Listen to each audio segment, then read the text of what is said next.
साथियों, आज patent filing में भारत की रैंकिंग 7वीं और ट्रेडमार्क्स में 5वीं है। सिर्फ पेटेंट्स की बात करें तो पिछले 5 वर्षों में इसमें करीब 50% की वृद्धि हुई है।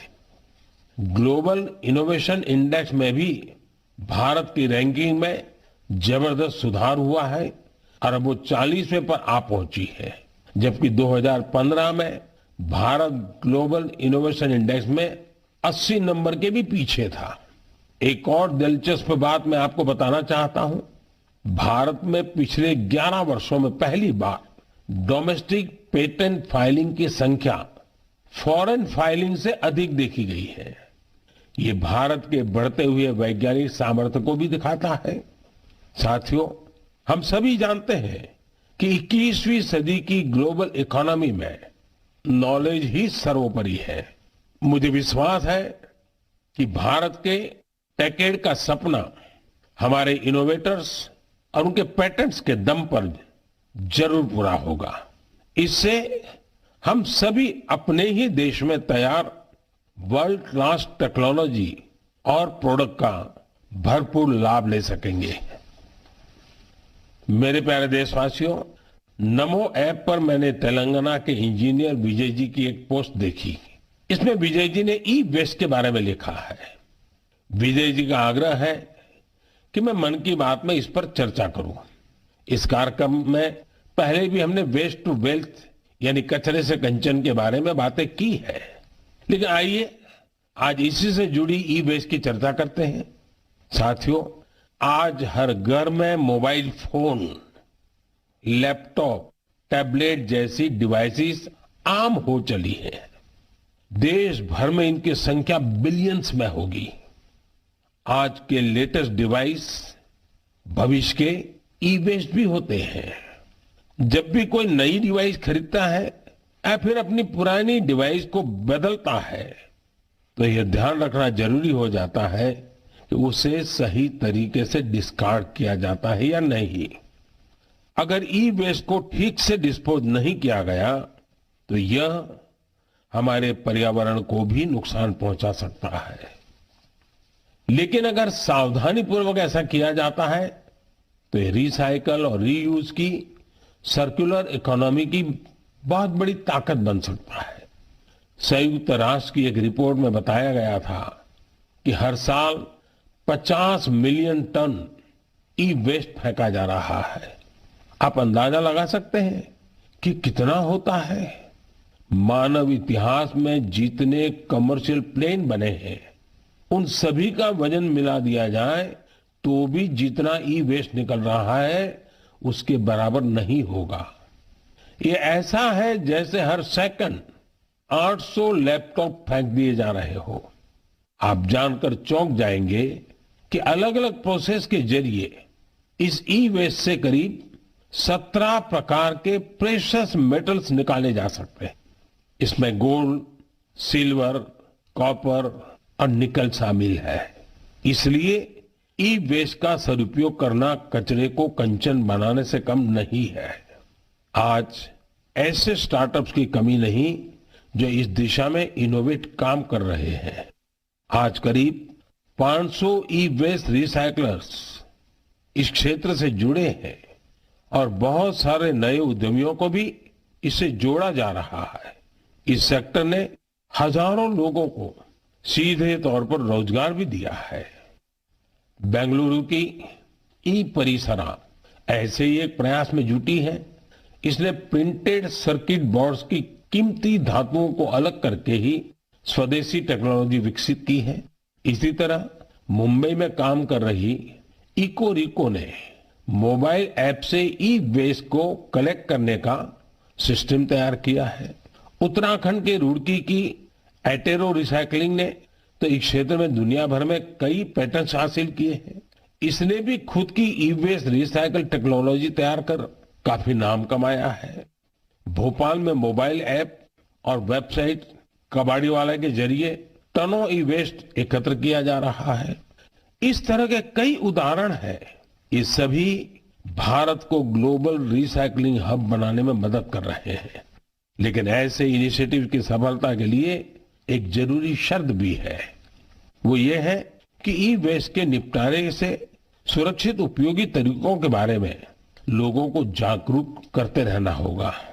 ई वेस्ट के क्षेत्र में काम करने वाले बताते हैं कि अभी हर साल सिर्फ 15-17% ई वेस्ट को ही रिसाइकल किया जा रहा है। मेरे प्यारे देशवासियों, आज पूरी दुनिया में क्लाइमेट चेंज और बायोडायवर्सिटी के संरक्षण की बहुत चर्चा होती है। इस दिशा में भारत के ठोस प्रयासों के बारे में हम लगातार बात करते रहे हैं। भारत ने अपने वेटलैंड्स के लिए जो काम किया है वो जानकर आपको भी बहुत अच्छा लगेगा। कुछ श्रोता सोच रहे होंगे कि वेटलैंड्स क्या होता है। वेटलैंड साइट्स यानी वो स्थान जहां दलदली मिट्टी जैसी जमीन पर साल भर पानी जमा रहता है। कुछ दिन बाद 2 फरवरी को ही वर्ल्ड वेटलैंड्स डे है। हमारी धरती के अस्तित्व के लिए वेटलैंड्स बहुत जरूरी है, क्योंकि इन पर कई सारे पक्षी, जीव, जंतु निर्भर करते हैं। ये बायोडायवर्सिटी को समृद्ध करने के साथ फ्लड कंट्रोल और ग्राउंड वाटर रिचार्ज को भी सुनिश्चित करते हैं। आप में से बहुत लोग जानते होंगे रामसर साइट्स ऐसे वेटलैंड्स होते हैं जो इंटरनेशनल इंपॉर्टेंस के हैं। वेटलैंड भले ही किसी देश में हो, लेकिन उन्हें अनेक मापदंडों को पूरा करना होता है, तब जाकर उन्हें रामसर साइट्स घोषित किया जाता है। रामसर साइट्स में 20,000 या उससे अधिक वाटर बर्ड्स होने चाहिए। स्थानीय मछली की प्रजातियों का बड़ी संख्या में होना जरूरी है। आजादी के 75 साल पर अमृत महोत्सव के दौरान रामसर साइट से जुड़ी एक अच्छी जानकारी भी मैं आपके साथ शेयर करना चाहता हूं। हमारे देश में अब रामसर साइट्स की कुल संख्या 75 हो गई है, जबकि 2014 के पहले देश में सिर्फ 26 रामसर साइट्स थी। इसके लिए स्थानीय समुदाय बधाई के पात्र हैं, जिन्होंने इस बायोडायवर्सिटी को संजो कर रखा है। यह प्रकृति के साथ सद्भाव पूर्वक रहने की हमारी सदियों पुरानी संस्कृति और परंपरा का भी सम्मान है। भारत के ये वेटलैंड्स हमारी प्राकृतिक सामर्थ्य का भी उदाहरण है। ओडिशा की चिल्का झील को 40 से अधिक वाटर बर्ड स्पीसीज को आश्रय देने के लिए जाना जाता है। कैबुल लमजाम लोकटाक को स्वैम्प डियर का एकमात्र नेचुरल हैबिटेट माना जाता है। तमिलनाडु के वेर्थांगल को 2022 में रामसर साइट घोषित किया गया। यहाँ की बर्ड पॉपुलेशन को संरक्षित करने का पूरा श्रेय आसपास के किसानों को जाता है। कश्मीर में पंजाथ नाग समुदाय एनुअल फ्रूट ब्लॉसम फेस्टिवल के दौरान एक दिन को विशेष तौर पर गांव के झरने की साफ सफाई में लगाता है। वर्ल्ड रामसर साइट में अधिकतर यूनिक कल्चरल हेरिटेज भी है। मणिपुर का लोकटाक और पवित्र झील रेणुका से वहां की संस्कृतियों का गहरा जुड़ाव रहा है। इसी प्रकार संभार का नाता मां दुर्गा के अवतार शाकंभरी देवी से भी है। भारत में वेटलैंड्स का ये विस्तार उन लोगों की वजह से संभव हो पा रहा है जो रामसर साइट्स के आसपास रहते हैं। मैं ऐसे सभी लोगों की बहुत सराहना करता हूं। मन की बात के श्रोताओं की तरफ से उन्हें शुभकामनाएं देता हूं।